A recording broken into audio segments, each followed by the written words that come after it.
So I was trying to save and close my work while we waited, but we are in the game. This is a best of 3. Ours is best of 3 start now. Sorry for ignoring chat. Kind of the, this is the messiest broadcast I think I've done of StarCraft 2 in a while, but deal with it. Sunglasses. Ladies and gentlemen, this is the not the grand final, what am I saying here? This is the quarterfinals, the best of 3s here in the GO4SC2 Monday Premium Cup.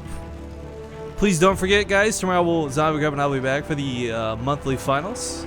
So we've got some more GO4SC2 tomorrow in store as well. But for now, spawning in the top location here on Polar Night, it's going to be the Blue Terran from the team Max Soul. Give it up for Soul. Or Max Flow, rather. I think I said Max Soul. His opponent in the south, playing for Team Liquid and the Clan HyperX. They're a wonderful sponsor. Give it up for Liquid Snute.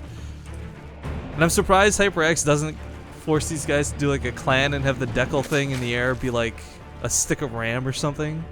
Like, cause this thing comes with clans, by the way. I learned recently a lot of people have no idea how this works, so let me give you a quick rundown of that while this game starts off, rather than give you like boring QQ. So like, this thing is something that's introduced recently in the patch. If you're a clan leader, and only if you're the clan owner, you can go to your little group page, your clan page, and if you go to edit or customize wherever the option is in the top right, there's tabs at the top, and one of them allows you to upload an image. It gives you the specific requirements of what you need, so like the dimensions of the image, and that's it. But unfortunately, it applies, or fortunately, depending on your point of view, it applies to the whole team. So you can't get your own individualized one. You have to actually have your clan leader do it. So if you're on your own team and having some fun, like for example, I'm on the clan caster, then you can certainly get that for yourselves. Mine's a black mage on North America, cause I'm a caster. You get it, guys? Magic missile, magic missile, magic missile, lightning bolt, lightning bolt. Anyways. Soul's a player I actually got to see a little bit of last week. He performed quite well. I'm not at all shocked he made it here to the the quarterfinals, but if I'm going to be completely honest, guys, in terms of TVZ, I've got to give this just like statistically to Snute. This guy's been a magic man lately when it comes to this matchup. But in a best of 3, anything goes. In reality is, a lot of players are much more comfortable losing their best of 3. Like, I have seen so many 2-0s in recent times, and that's fine. But there was a time, once upon a when, it would be like the first person to lose the game 1 would always be the one that comes back and wins it, because they get a good read on their opponent. And as soon as you identify how your opponent plays, if you're that good at the matchup, you'll be able to adjust to it no problem. So for example, let's say Snute loses game 1, and that's because Soul does mech, you know, and Snute's expecting bio. Well, then games 2 and 3, Snute prepares for mech, and he's able to play the game out a little bit more comfortably, I think is a good way to phrase that. But for now, we have the Queen and a couple links coming out. He'll need, I don't know if he can really hold a Reaper off with just 2. He might need to build a couple more. Typically, you see 4 built at home, and 2 come for the natural hatchery to go across the map, but he's going to try and make it work. Drone is kind of dancing around the mineral line, doesn't want to die to the Reaper. We got a gas on the way. And he's going back for that drone kill. Snoot's got to be careful. He doesn't even have to build cancel. He's just dancing around quite nicely. I'm surprised 2 lings are doing it. Not that this is a big deal. Of course, this is the difference of 2 drones versus like 3 drones type thing. But still, you typically, more commonly and more frequently, will see 4 Zerglings made, and it's just a little bit odd to see Snute not do that. But he's making it work, and his control is good enough that he can make up that difference, so not a problem. He is still focused on the weak Reaper to drive it back. 2 Reapers can trade out with a Queen. It'll take about 3 trips to fully kill a Queen, guys, if you don't want to lose one of your Reapers. But if you get 3 Reapers across the map, it can kill Queens quite easily, and Soul did go for that 3rd Reaper after seeing the low ling investment early on. A lot of people have actually started kind of phasing out of this. 1 Reaper is much more common nowadays than say 3 are, but Snute gonna lose this Queen. Getting corralled a bit, and unfortunately will die. 3 more Reapers gonna move in. A brand new Queen already popped out. Snute is a player who likes to make extra Queens too. So whether it's gasless or non-gasless, he's got metabolic boosts on the way. And did he pull off? No, he didn't even pull off a gas. So he's unfortunately the Queen he lost is basically his creep spreading Queen. He's making another one to make up for that difference, of course, but still not gonna have an easy time holding this off. Is there transfuse energy on this one? No, not quite. So unfortunately for Snute, he may just lose his 2nd Queen. No, okay, barely. Oh my God, barely escapes. I gotta be honest, those Reapers nosediving in, I think they're contemplating whether they wanted to do it or not, but The Hellion follow-up combined with that starport. God, if this is like a delayed Banshee, this could actually really hurt. Because Snute's, of course, taking a bit of pepper on his queens right now, and that's a bit irrelevant. But going for that Viking first to start getting some map control, I kind of like that idea a little bit better than the alternative. If you go for the Banshee, you kind of hope that Snute just lacks on his control and that 4 queens will eventually die. And they will if you do it correctly as a Terran player. But I like the Viking. It cleans up map control. It's guaranteed at least usually 1 or 2 Overlord kills because those are the ones hovering outside your base. Oftentimes 3 seems to be the magic number, and then Mutalisks pop out to kill it afterwards. It's just not through counterattack, but through sheer timing. This hack tree is actually in a bit of trouble. Queens of Walk is slowly off creep to defend it. They should be able to push back what is currently here, as he does have energy for a transfuse, or will in a moment's time, but if the high energy queen gets focused down first, might not be a lot of fun. 4 queens in total have been brought out here. How many Snute have on the map? He's got 5 queens in total. Realizing that this could be a bit of a problem. One of the queens, the only one that can transfuse, unfortunately, is taken out. So Soul is being very meticulous about this. Oh, but on the other half of the map, he gets by the supply depot that was left down, picks off the 1 Marine that was trying to be in that bunker. Actually going for the bunker itself, nothing to repair it, even if anything gets inside of it, it's not going to last too much longer, so bunker's going to fall. A couple Marines die. The Hellions being brought back home should be able to defend this, combined with the extra 2 that just came out. But it's a little bit more damage right now than I think Soul was wanting to take. If Snute had realized that it is, like, this attack was meant to do a little bit of poke, right? Not tear down a bunker, and certainly not kill a couple of SCVs. In fact, looks like he only barely got any, but if he had known this could have done more, I'm sure he would have flooded. He got 16 links coming out now, but this is less for an attack to follow that one up, but more so just to get some control on the map. Knows that his opponent's got a ton of units, and if he plays with pure drones for too long, he'll lose the game to no army supply value. Now, what I'm a little worried about here, the Banshee coming up a little bit later, is something that is, I don't know, this is like TVT tactics. Like, no one expects the delayed Banshee, as my co-caster Zombie normally likes to say, and that could be the case here for Snute, although Overseers are not difficult to make. He's got the layer on the way here in a moment's time, and the queens, a Banshee can one-on-one a queen, but as we see, Snute does have multiple queens in a lot of locations. Finding 1 queen alone, it's not going to be the easiest task in the world. This Viking has managed to clear up only 1 Overlord kill so far. Wait. Well, he's going to get a second one here. The third one's up there. He should definitely pick it off. I mean, if for no other reason than just that it's a free kill, but oh my god, there's nothing at home to defend. This Ling attack, I don't think it'll break the wall, but this could have been bad if Soul didn't catch this right away. Still gonna get a Hellion or 2 out of this, maybe. Trying to run past the Hellions. Of course, you never want to A-move Lings into Hellions, guys. The trick is you gotta move command them on top of the Hellions, get that surround, and then go for your attacks. But tagging out just a little bit here on the ramp. He's gotta be careful with that positioning. 1 volley could kill so many Lings. Of course, with the speed bonus, Lings can technically outrun all of these units, but not easily done. Getting behind the mineral lines, he is going to eventually die here, but Snute's losing so many Lings for this. Oh my god. Good control to Snute, though. Does make sure to segment his Lings so he doesn't lose them all to 1 volley, one last dying breath of that Hellion. But Banshee coming across the map is going to find itself kind of stressed to get any work done, really. Still, I'm surprised there's not just 1 single Marine. Like, how is there not 1 Marine in this bunker out of Soul? I mean, he's got so many barracks. He's not going for a mech. Like, what is he? Well, 3 queens. Gonna beat out 2 Banshees every day of the week. He's getting that Spore Crawler up here eventually. Soul gets some more worker kills locked down here. Looks like those Zerglings are picked off on the other side of the map.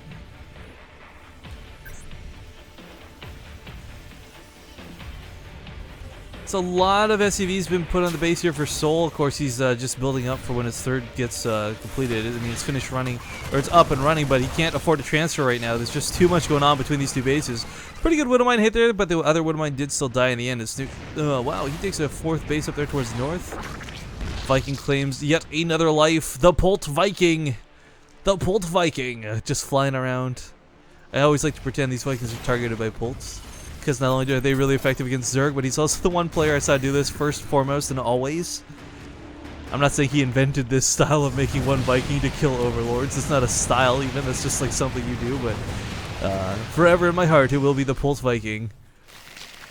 Middle of the map though, Snute's got a lot of Banelings on the way, and you know what, this is a game where, unlike the series versus Die Star, he hasn't really been allowed to sit back and do just like kind of spiral out of control, but it's still kind of happening either way because Soul can't get much damage down here. Mutalisks are even going to find the Banshees in the middle of the map. Cloak isn't going to save them. Looks like he will lose one. Will he lose both is the question. Other one gets away with 2 HP. It's actually kind of important he tries to keep this alive. This will be really good for sniping off Banelings later, or at least soaking a volley of Mutalisk fire. But just like Dystar did earlier, we see Blue Flame Hellbats being incorporated into the Army of Soul. This is something that was popular for a while, guys. Then they nerfed the Hellbat, and now it's coming back once again, almost full swing. A big part of why you do this, again, it's like a low risk, low reward scenario, but it's a guaranteed reward, I guess you could call it. If you go for just like a ton of Widowmines, like let's say you even go for like 12 Widowmines and you spread them out and it looks perfect, and there should be no way your Zerg player could roll Banelings or Zerglings through without taking damage. The reality is Mutalisk and an Overseer usually end up cleaning that up, and it ends up costing you the Widowmines, and they don't get a lot done. So while they have the risky potential of possibly killing a ton of units, Widowmines typically don't nowadays, especially with their range that's been nerfed. So Hellbats are being incorporated more and more to soak Baneling hits. They got such a big health pool to guarantee damage against Zerglings, but unfortunately, as we see, yeah, actually the Widowmine hit there wasn't too bad, and the spreading out of Soul was pretty darn good. This allows them to clean up the ground forces and keep a lot of those Marines alive. Not too shabby. But what I was talking about before is, like, so the Hellbats, like, that's 135 health versus 55 health Marines, guys. Like, it's going to take twice the Banelings and then some to kill all the Hellbats. So you have these on the front lines. They'll soak Baneling hits. They'll kill Zerglings. Either way, the goal is to keep your Marines alive, or as many of your Marines alive, I should say, so that you can actually take on the Mutalisk count. Because let's be honest, what Terran player in StarCraft 2 right now isn't struggling with dealing with Mutalisks? A good Zerg player with great control will always find a way to dance around their opponent. But for now, 2-2 enjoying the upgrade advantage is not going to last so much longer, as 2-2 is also almost finishing here for Snute. He's got +2 ranged, or sorry, not ranged, air upgrades on the way. Of course, it's going to make the Mutalisks a lot more potent, but doesn't make them any more durable. Got Ling sort of hiding in the main. I'm not sure if this is necessarily hiding or if he's expecting a drop. It's probably just hiding right now, as he doesn't want to reveal the actual Zergling Baneling count to his opponent. Mutalisks have actually been kept kind of low intentionally. You'll notice he's got a massive bank, guys, but he's not making like 40 Mutalisks at a time. A big part of this is because, of course, he wants Banelings, he wants Zerglings. These are what will win you the game. Mutalisks are great, and I guess if you got like 50 of them, no one's going to argue. But at this stage of the game, lots of Banelings, catching your opponent off guard, one fell swoop to try and win the game. Not even going to be an all-in, but it's going to... Oh my god, this is 44 Banelings already available. Another 34 on the way. Hyun style being adapted here. Snute just tries to overwhelm and smother his opponent. He kills so much off that the Mutalisks can afford to fly in. There's still a couple Marines left, but the Mutalisks should be able to take out what little there is. But going for the medevacs, knowing that these are the high-priority targets. Everything that just died was mineral-based. Who cares about minerals, guys? It's about killing the gas-based units, picking off those medevacs, making sure that there's no tech follow-up to this. Marines, while good against Mutalisks, are absolutely nothing without any support. But Snute, he had a lot of Banelings. He was going for that, like, kill-all amount of, like, 70+ Banelings. Now stuck, quote-unquote, with 35, another 20 in production. He'll have about 50 Banelings in total. This Blue Flame Hellbat drop did pick off a couple of workers, but again, not a lot of economic damage has been dealt so far this game. And more importantly than that, Snute has got some pretty nice map control with this creep spread. He is going to lock Soul into 3 bases for quite a while. I would be really impressed if Soul took a 4th base anytime soon. Hell, even maybe this game. But medevacs in full retreat. Mutalisks are going to snipe off 1, get a Hellbat 2. Gotta be careful though, the Marines are ready to fight. Turn around on a dime, hitting that stim pack. Snute is on layer though, or sorry, Hive tech, by the way, guys. Keep that in mind. While he doesn't have level 3 Carapace or level 3 weapons yet, they are both on the way. Adrenal Glands will add a little bit, of course, to the damage of Lings when he remaxes on them, but for now, the Banelings are potent as ever. Still going to be hitting for 43, still going to be almost one-shotting Marines, and of course, the flock of Mutalisks has begun regenerating. Even if it's just picking off one unit like this, again, Snute's trading his regen capabilities for an actual army unit, always good to do. 7 Mutalisks on the way. Looks like he is going to try and take that 4th. So I said I was going to be surprised if he took a 4th sometime soon. I'm not going to lie, I kind of am. If Snute lets this live, I mean, the Overlord being chased off, it's like a sign saying, hey, I'm taking my 4th base. If he lets this go, I imagine it's only so that he can try and deal with the army in the middle of the map. I mean, it really doesn't take much to run across the map and do a bit of damage. We have a small Marine drop that's going to get cleaned up here. Yeah, finding it hard to deal with Mutalisks like this. but the Thor has been introduced to the army as well. This top left base looks like it is going to fall. And while there's a lot of Banelings here, there's also a lot of Marauders. The Marines in the back were kept back on purpose, so Snute actually wastes a lot of his Banelings before he can engage into this. Takes down the Thor, though. It's busy trying to shoot those Banelings. A couple more are going to roll in, but that's like 50 plus Banelings dead for not even a full army value. Will this have been worth it for Snute? Holding that base? I don't know. I kind of wish he would have just sacrificed it and gone to kill this one over here, but of course it's Snute knows what he's doing and trying to stay in this game. Or not stay in this game, rather, stay ahead in this game. He's still got an army lead, guys. That's the advantage of having all that economy early on. Even though he's lost a ton of resources so far this game, he's done a great job at bullying Sol into submission for all of these fights. That being said, Sol is not really rattled by this by any means. Having taken that fourth, making it a planetary, some missile turrets are down too, kind of guarantees its safety for the time being. Medevac tries to go in, it's like, nope, nope, nope, nope. I'm loving the incorporation of Thors and Marauders at this stage too. Whether he realizes Snute is on Hive or not is completely irrelevant because those are two units that are meant to, again, help soak and deal with some of the Banelings. Helmet's actually going to clean up about 7 workers between them this time, though. So this drop a little bit more effective than the last, but still gets cleaned up by the Mutalisks. Up to 30 so far. Snute is starting to hit that danger zone area where I'm not sure that... Wait, is that an infestation pit in the middle of the map? What? What? Okay. Anyways, lots more Banelings coming on. I was about to talk about freaking... Okay, he's got one over here, so that must have been a misclick earlier. I was going to start talking about how pathogen glands I'd love to start seeing getting researched. Because one thing we've seen out of Sol, from start to finish in this game, his splits have been pretty darn good. Snute's not really been able to just roll in with a handful of lings, A-move, and kill the army. Sol's always been pretty well split up, and for Snute to deal with that, getting in all fungal growth in one spot makes it guaranteed the Banelings will do more damage. Game paused. Ooh, asking for a small pause. Hopefully this lag isn't anything that'll affect him too drastically.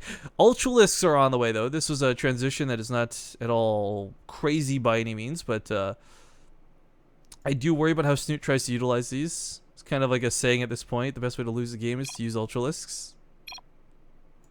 Pure Ultralisks, that is. If you give Ultralisks support, of course, then they're still pretty darn bad AF.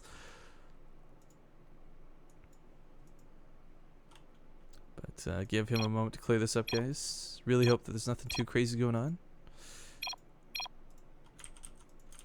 Alright, looks like he's good to go, so we're going to keep this up too. More Hellbats coming in, but Snute has already pulled the drones away.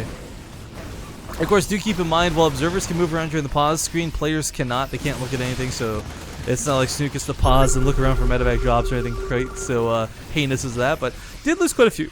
Sorry, hiccup there. Did lose quite a few Mutalisks. I think that's a kind of decent trade out though, because what he really needs is some more bulk to this army. Now, again, the Marauders started producing earlier on, and mostly to try and get some more actual damage done and soaking hits for those Banelings, but unfortunately for him, he's got Ultralisks on the way, and while he does have Marauders, I don't know if it's necessarily going to be enough. Ultralisks, of course, backing up for now, do want to be on the front lines. They're here to cover the Banelings, and if the Banelings can connect, more power to them. But Ultralisks, let's not forget, with 44 damage and splash damage, those Kaiser Blades are meant to be the anti-ground unit of StarCraft 2. Another drop is moving out. Snute is going to see this thanks to that crazy creep spread he's got. Yeah, gets one single Marine up, but gives up positioning on the map. So over here on the left side, Sol goes for a dive. He's going to go for the hatchery. He will get this hatchery. No drones will fall, but he's going to get out of here alive, which is the most important thing. Mutalisks perhaps getting a little bit bold here. Going to go for the medevacs, picking them off individually. Ultralisks coming underneath, and a lot of Banelings too. Sol is trying to split his units, but the Ultralisks might just be a little too much combined with the Mutalisks. While Marauders can try and kite Ultralisks all day, they can't shoot upwards, and the Mutalisks will pick off every single medevac that was left behind. I think about 2 or 3 got away, yeah. Sol now in a bit of trouble, down to 63 supplies. Snute just looking to overwhelm his opponent. All game he's been trading out these very expendable Baneling units, but now coming in with these Ultralisks, a little more durable, doesn't want to lose them necessarily, but still can trade out with this army supply what little there is. If he makes a huge max on links like he currently is, he can just try and run across the map, flood in, and catch his opponent off guard. Let's not forget, Adrenal Glands was researched behind this, so in all true essence of the swarm, Snute is on 3-3, and he's able to rock and roll. He lifts up this base, or forces the lift up. He should... No, he doesn't know about the 4th base. Well, I'm sure he knows about it, but he hasn't confirmed it on the map, so hopefully he doesn't dedicate too much thinking like, okay, I've won this game, my opponent's probably got no mining, I just got that 3rd base, there's no way he has any more income. Because we all know that Sol, of course, still mining off of this base. Snute now realizing, oh, okay, let's take care of this thing.